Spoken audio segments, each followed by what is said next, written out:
Hey everyone, welcome back to Adventures with Edna. I'm Chris, and today we're going to talk about Edna's harsh living conditions.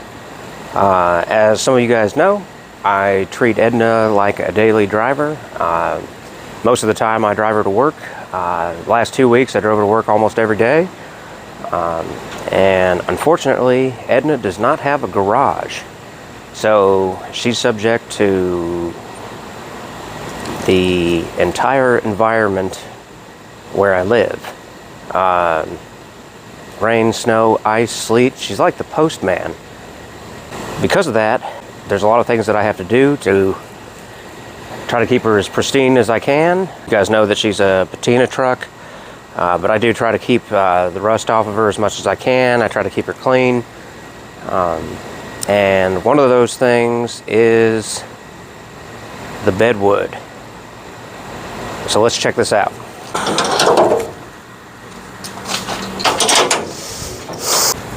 So Edna's bedwood is not looking too good right now. I completely redid all of this 2 years ago and had everything looking perfect. All of this is new wood, new slats. When I first bought Edna, she still had the original wood in here, but she was rotted and a lot of it was missing and broken, and there was a big metal plate over it. And I wanted to get the original bedwood back to looking good, so I went through, got all of this redone. Everything was looking perfect, but since Edna is an outdoor truck, you can see this looks terrible now. It's all peeling really bad. It's getting miscolored. Especially after having her looking perfect back when I first got her done. So today what we're going to do is we're going to do the lazy man's fix on this. I guess it's not really lazy. For any of you guys who have ever done one of these wooden beds, you can see there is a lot of bolts that hold these things down. It's 96 if I remember right. No, let's see. 1, 2, 3, 4, 6, 7, 8, 9, 69, 70, 71, 72, 73, 70. So 77 bolts that hold this down. So what we're going to do today is we're going to mask all of these off. We're going to go through, we're going to sand each one of these down. We're going to put on a new layer of stain. And then we're going to put down some polyurethane.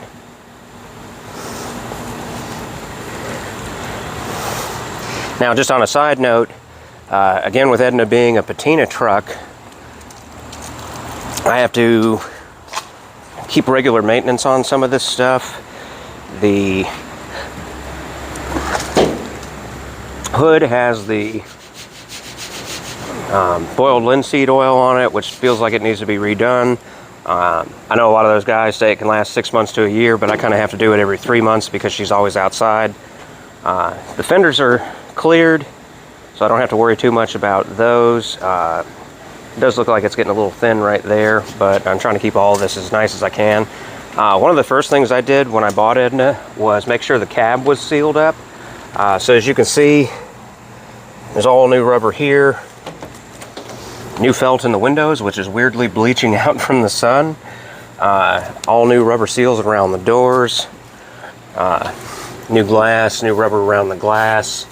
Front windshield as well. So I tried to make sure that she was good and sealed up so there'd be no leaking on the inside. And I've done things underneath to kind of help with rust preventatives and clean things up just to make sure things are good. This is a common problem with any car.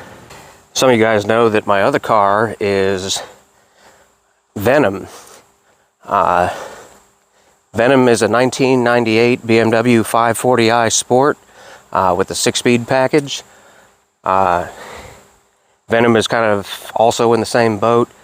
One of the reasons that this car is so nice, being almost 25 years old, is it was always garage kept by the previous owners. And it was garage kept when I first got it, but unfortunately now that I don't have a garage, the sun's kind of taking a beating on this car as well.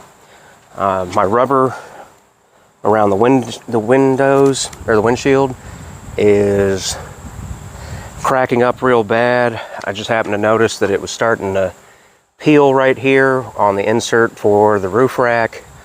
I noticed this yesterday when I was washing it, where the roof is starting to check a little bit. So it's always best to keep your cars indoors if you can. These are starting to fade out some, as well as the trim along the doors. So it's hard work keeping your vehicle clean. I've got Venom parked out front right now to keep the dust off, since I just went through all the trouble of washing yesterday. So you want to keep your vehicles protected if you want them to last. I'm kind of hoping to have a garage again in the near future. It'd be nice, you know, you got to do extra work to your cars to keep them nice when they're outside all the time. So it doesn't matter what I drive, they're always outside. So we're going to start off with some masking tape. So you can see all that's just coming right off. We're going to start with some masking tape. I'm going to mask these off. My sander is just going to fit right into here, but we don't want to scratch these up, so we're going to put the tape on them to help with that. I think I failed to mention earlier, but this is only 2 years old. Like, this was all new wood 2 years ago, November, which is next month. So this is just under 2 years worth of wear. So it's really disappointing to put that kind of work into it just to have it looking like this less than 2 years later. So we're going to see what we can do to make this a little better.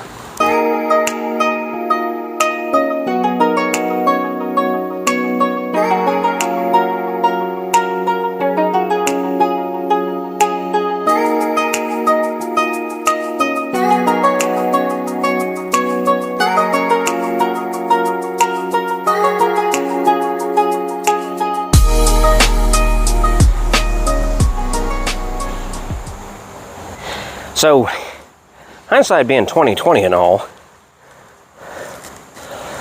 should have really considered knee pads for this operation. Protect your knees, guys. It's hard in that bed. Alright, so we're going to start off with 120 grit here to see how that knocks off the old varnish. If that works good, we'll keep with that. If it's too harsh, we'll use 220. So let's see how that goes. This is a little bigger than I thought it was.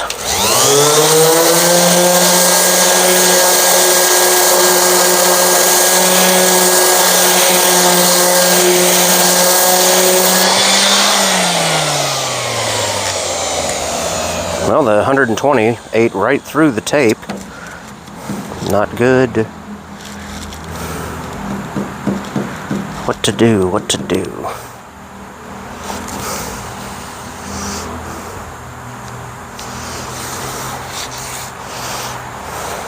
I could swear that was going to fit.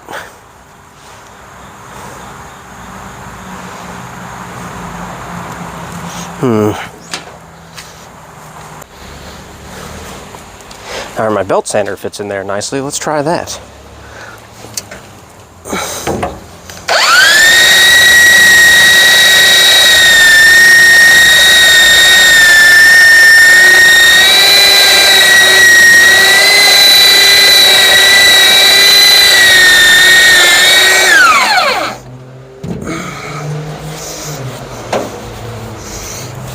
Alright, I think this is going to work. Maybe. Might not get all the way to the edges, though. Let's see what we can do.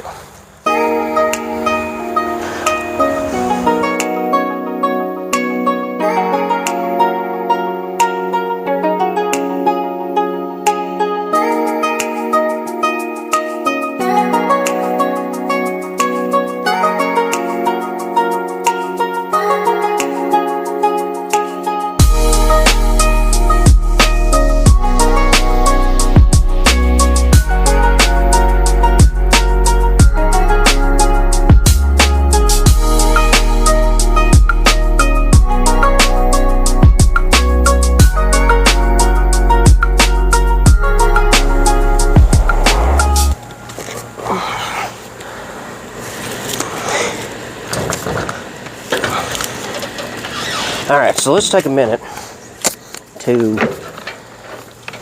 see how my methods are going. So I tried the orbital sander, the belt sander, and I forgot what you call this. So this is too wide to just safely go through here without eating the tape off of the stainless steel strips and ruining those. So I tried going to the belt sander, which takes a lot off, but it also kind of eats a groove into the edge because it doesn't come all the way to the edge. So I thought I should grab this and see if I could get into the edge a little closer, and that could take years. So that's not turning out to be a good method. I think that out of all these strips that I've done so far, I think what I like best is using the orbital sander, but kind of keeping it on an angle so it's not eating into the tape. So I think that's going to be the way to go for the rest of it.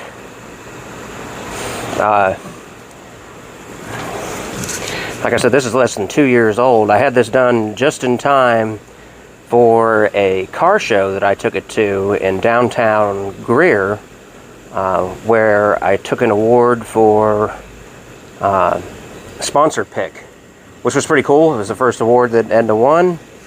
Got another car show coming up that's being sponsored by Carolina Driveline at the Piedmont Interstate Fair. Edna's going to be there. We're going to be there. Chance will be there. So hopefully that'll go pretty well. But I'd like to have the bedwood looking good for that show. So that's one of the reasons we're trying to get this cleaned back up and refinished. So if you're not coming, be there because it's going to be awesome. Let's get back to work.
So I can just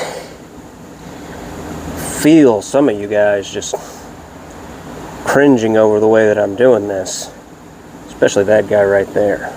You know who you are. But, that being said, my reasoning behind why I've chosen to do it this way versus taking it all apart and starting over is I did that already.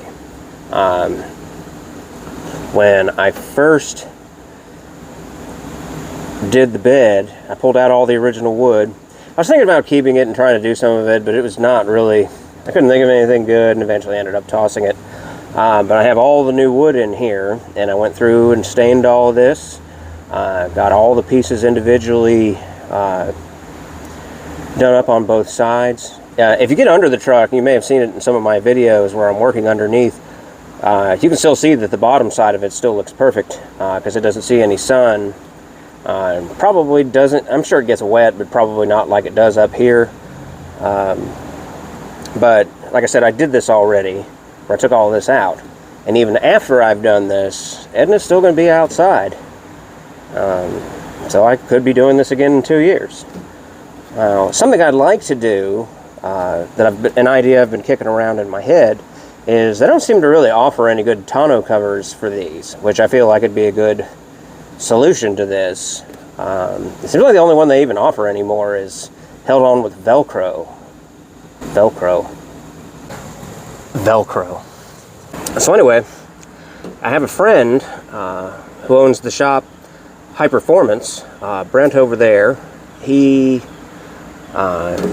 is a fabulous fabricator, and he's done a little work on Edna for me before, but I've been meaning to talk to him about this idea, and I want to make an aluminum frame that fits all along the top of the bed cap here, and then has a hinge up against the cab here, and we'll just attach in the front, and then taking it to an upholstery shop to have them cover the top of it in vinyl, and just have a custom made tonneau cover that's all one piece, and make it to where it's easily removable for when I want to show the bed off or when I want to use it.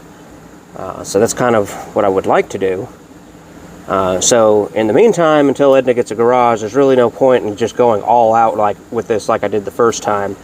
I originally used a marine grade Valspar on here, but we're not in the water, and it still kind of had its issues with holding up, so that's why we're going this route with it. So this is getting to be a pretty good bit of sanding so far, but the only way forward is through, so let's continue.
Three-quarters of the way through it.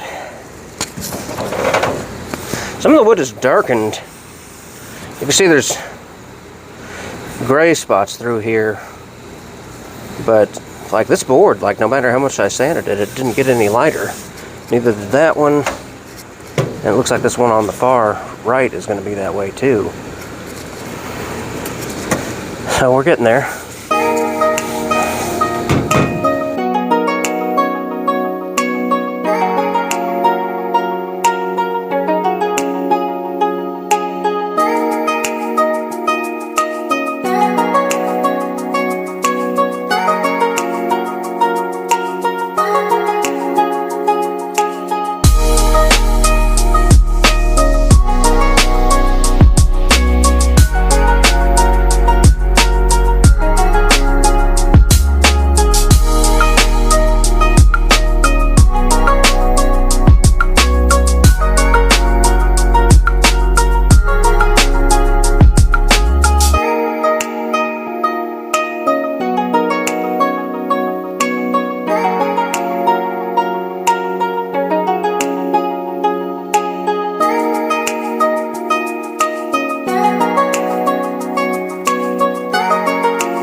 So now that we've gotten through the hard part, we're going to go to the more fun part. This is where we use gun stock, which is what I did originally in. I thought it was a good looking color, and I've gotten a lot of compliments on it, so we're going to stick with that color. And if you read the directions on these things, they say to stir it really well, not to shake. So obviously they weren't James Bond fans. Here we have our top of the line paintbrush that we're going to be spreading this with.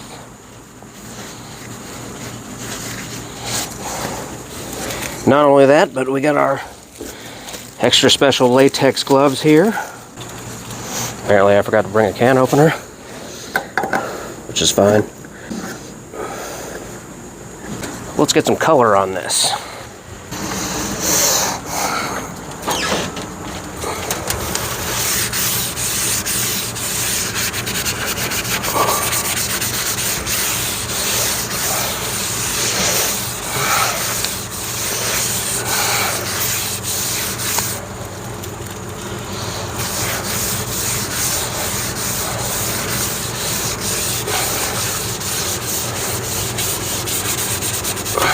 Definitely showing a little progress there.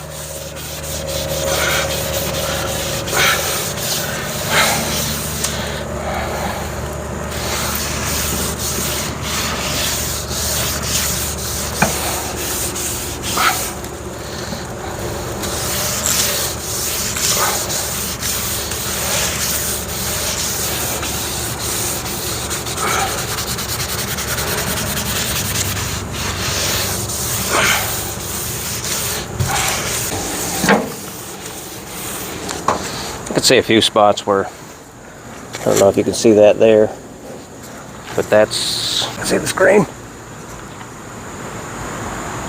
A little bit of polyurethane that didn't come off.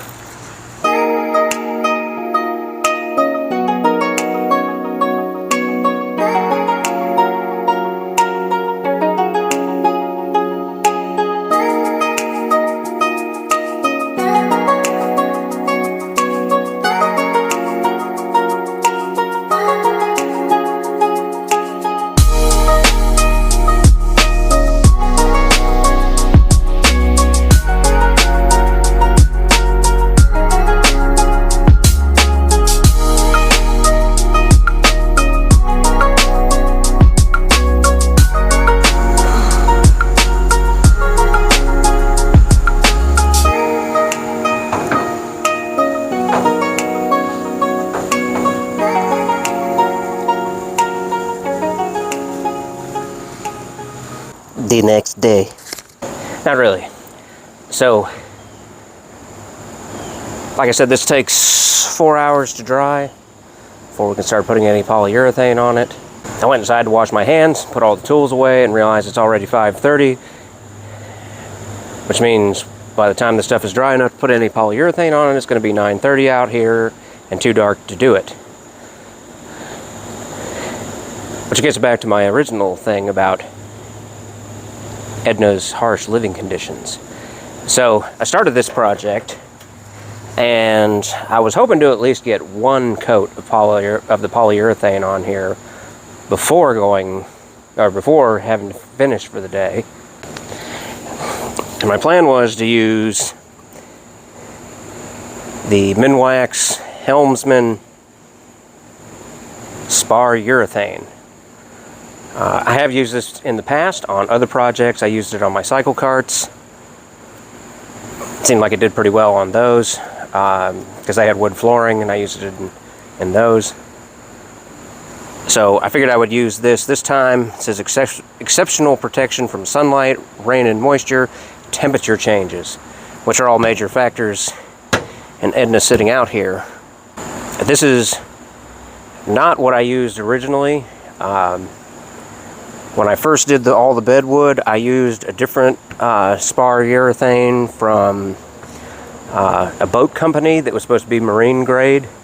And like I said, we're not anywhere near any water out here, and it only gave me 2 years. So we're going to try this one this time. change things up a little bit, see how well that goes.